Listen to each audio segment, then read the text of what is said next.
जय श्री कृष्ण। राधे राधे मेरे प्रिय दोस्तों, स्वागत है आपका।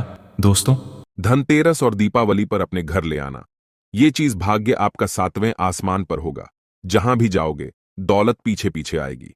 भगवान धनवंतर की कृपा से इस जड़ को जो भी व्यक्ति धारण करता है, धनतेरस और दीपावली के पूरे समय को चैतन्य अवस्था कहा जाता है। धनतेरस के पूरे समय को जागृत अवस्था कहा जाता है। इस समय भगवान धनवंतरी पूर्ण रूप से अपनी शक्ति के साथ जागृत अवस्था में होते हैं और माता लक्ष्मी हमारे पृथ्वी लोक पर इस धरा पर पूर्ण रूप से आती है।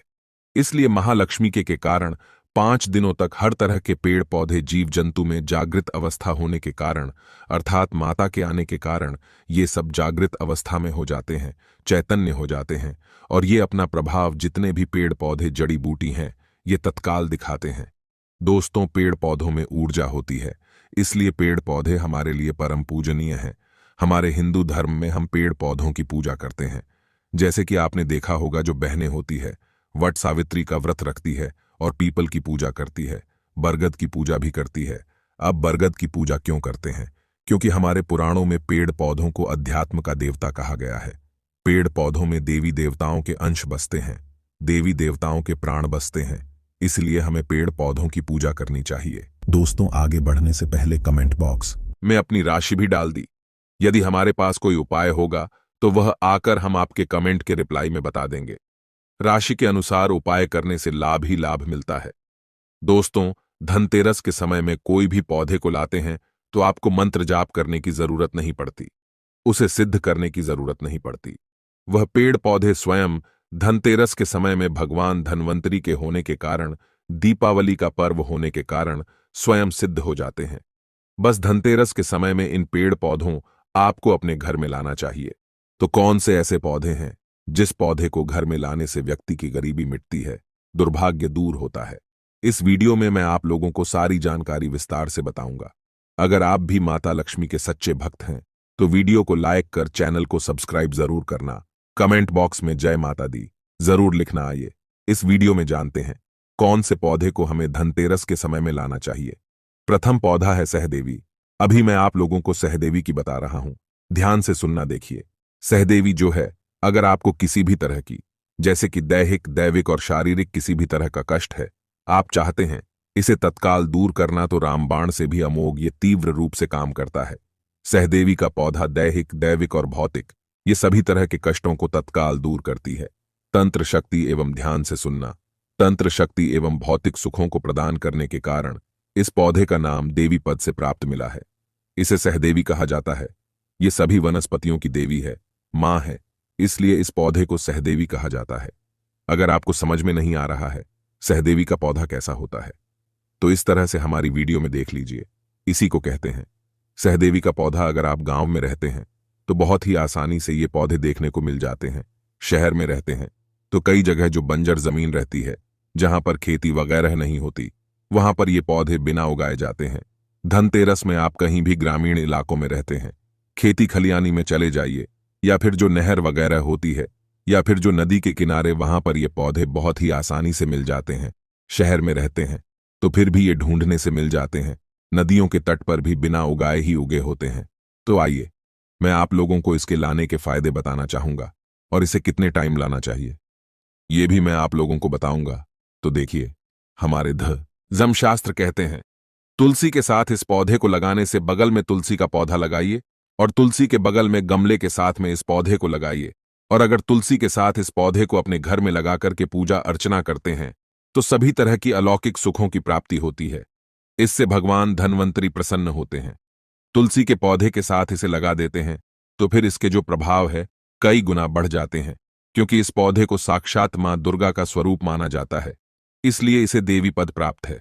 ये सभी तरह की को दूर करने में समर्थवान है। ये सभी तरह की सिद्धियों को देने वाली कही गई है। कभी इसके बारे में मैं आप लोगों को जो पुराणों में जानकारी लिखी है, जैसे कि हमारी वनस्पति शास्त्र है, इसमें जानकारी लिखी है। हमारे तंत्र जो बुक है उसमें जानकारी लिखी है, उसके बारे में मैं आप लोगों को अच्छे से वीडियो बना करके बता दूंगा। तो चलिए, मैं आप लोगों को इसके अनगिनत एवं चमत्कारिक उपाय बताने का प्रयास करूंगा। तो तकिए के नीचे इसकी जड़ को रखने से बहुत से आप में से लोग बोलते हैं ना कि हमें नींद नहीं आती, तो तकिए के नीचे इसकी जड़ को रखने से गहरी नींद आती है। या फिर बेड के नीचे इसके पौधे को रखने से आपको बिल्कुल ही गहरी नींद आना शुरू हो जाएगी। अनिद्रा की बीमारी को दूर करने का ये रामबाण पौधा है। इसे हाथ में रख करके कोई भी मंत्र जपते हैं तो जल्दी सिद्धि की प्राप्ति होती है। यहां तक कि भूत, भविष्य, वर्तमान तक की सिद्धि आप इससे प्राप्त कर सकते हैं, वो भी मंत्रों के माध्यम से। दोस्तों, इसकी जड़ का तिलक लगाने से यह हमारे शरीर में सम्मोहन शक्ति को बढ़ाता है। अगर आप किसी का वशीकरण करना चाहते हैं, अगर आप कोई बड़े पद पे हैं, आप चाहते हैं कि सब लोग आपको देख करके मोहित हो जाए, या फिर आप प्रवचन करते हैं, आप चाहते हैं कि आपकी बात हर कोई सुने, तो इसका तिलक लगा करके आप जो है सभा में जाइए। सभी लोग आपकी तरफ मोहित हो जाएंगे, आप ही को देखेंगे, आपकी बात को मानेंगे, यानी आपके बंधन में बंध जाएंगे। हमारे धर्मशास्त्र कहते हैं, जैसे कि वनस्पति शास्त्र है, इसमें लिखा है कमर में बांध करके, अगर इसे कमर में बांध लिया जाए, लाल कलर के कपड़े में लपेट करके और संबंध बनाया जाए, ये विजय का स्तंभन करता है। तिजोरी में इसको रखने से धन की बढ़ोतरी होती है। कैसा भी कंगाल घर हो, अगर तिजोरी में इसकी जड़ को रखा जाए तो धन दौलत से परिपूर्ण बन जाते हैं। और आप सभी दर्शकों को बताना चाहूंगा, इस पौधे को घर में लगाने से तंत्र मंत्र शक्ति नहीं लगती। इसकी जड़ मुख में रखने से अदृश्य शक्ति दिखाई देती है। आप में से अधिकतर लोग बोलते हैं ना कि गुरुजी, हमें अदृश्य शक्ति देखना है। हमें अदृश्य शक्ति किस तरह से दिखाई देगी? अदृश्य शक्ति जैसे कि अलौकिक शक्ति में देवी देवता, भूत प्रेत, पिशाच, निशाचर, कई ये जो शक्तियां हैं जो हम अपने नग्न आंखों से नहीं देख सकते, ये शक्तियां दिखाई देने लगती हैं। तो अगर आप अलौकिक शक्ति के दर्शन करना चाहते हैं, जैसे कि देवी है, देवता है, गांव में रहते हैं, तो जो ग्रामीण के देवी देवता हैं, शहर में रहते हैं, तो वहां पर उपस्थित जो भी भैरव हैं, देवी देवता हैं, तो उनके दर्शन प्राप्त करना चाहते हैं, तो इसकी जड़ को मुख में रखने से अदृश्य शक्ति देने लगती है। और मैं एक मंत्र बताऊंगा, उस मंत्र को कल की वीडियो में बताऊंगा। उस मंत्र से एक मंत्र आपको जाप करना होता है, इसकी जड़ को मुख में रखना होता है, तो अदृश्य शक्ति प्रकट होती है। और जो भी आप बोलेंगे वो अदृश्य शक्ति आपको सामग्री ला करके देती है। दोस्तों, इसकी जो जड़ है, इसका जो पौधा है, रात 12 बजे के बाद धनतेरस के किसी भी टाइम में आप ला सकते हैं, क्योंकि ये धनतेरस और दीपावली के टाइम में रात्रिकालीन का ही सबसे ज्यादा महत्व होता है।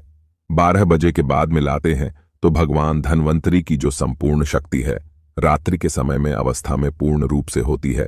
तो 12 बजे के बाद धनतेरस के किसी भी दिन में इस पौधे को जड़ सहित आपको उखाड़ करके ले आना है और ला करके आपको अपने घर में इसे गमले में लगा देना है। बिल्कुल ही आपको नंगे पैर जाना है। इसे सिद्ध करके हाथ में बांध करके युद्ध किया जाए। और अगर कोई व्यक्ति आपको तलवार से मारता है, तब भी तलवार का कोई असर आप पर नहीं पड़ेगा, परंतु एक मंत्र होता है, उसे आपको सिद्ध करना होता है। ये पौधा लक्ष्मी को प्रिय होने के कारण अगर आप ये पौधा धनतेरस के समय में घर में लगा करके रखते हैं तो सुख संपत्ति एवं नाना तरह के भोग की प्राप्ति होती है। पेड़ पौधों को आप साधारण मत समझना। ये जो है विष्णुकांता, जिसे हम अपराजिता बोलते हैं, ये साक्षात मां लक्ष्मी का स्वरूप है। इसमें स्वयं लक्ष्मी जी बसती है। धनतेरस में इस पौधे को घर में लगाने से जैसे जैसे इस पौधे में वृद्धि होती है, जैसे जैसे इस पौधे का आकार बढ़ता है, जैसे जैसे इस पौधे में फूल फल आते हैं, वैसे वैसे व्यक्ति के घर में धन धान्य की प्राप्ति होती है, व्यक्ति के घर में धन दौलत की बढ़ोतरी होती है। दोस्तों, इस पौधे के पुष्प धनतेरस के दिन ध्यान से सुनिए। इस पौधे के पुष्प धनतेरस के दिन भगवान धन्वंतरी को चढ़ाने से सभी तरह की सिद्धि एवं भोगों की प्राप्ति होती है। अगर आप चाहते हैं आपको सभी तरह के भोगों की प्राप्ति हो जाए, सभी तरह की सिद्धियों की प्राप्ति हो जाए, तो धनतेरस के दिन इस पौधे के सफेद कलर के पुष्प भगवान धन्वंतरी को चढ़ा देना। हम 101% गारंटी आपको देते हैं।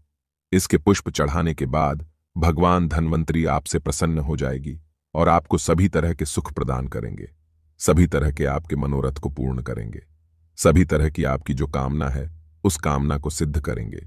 ये पौधा धनतेरस में सूर्य उदय से पहले लाना होता है।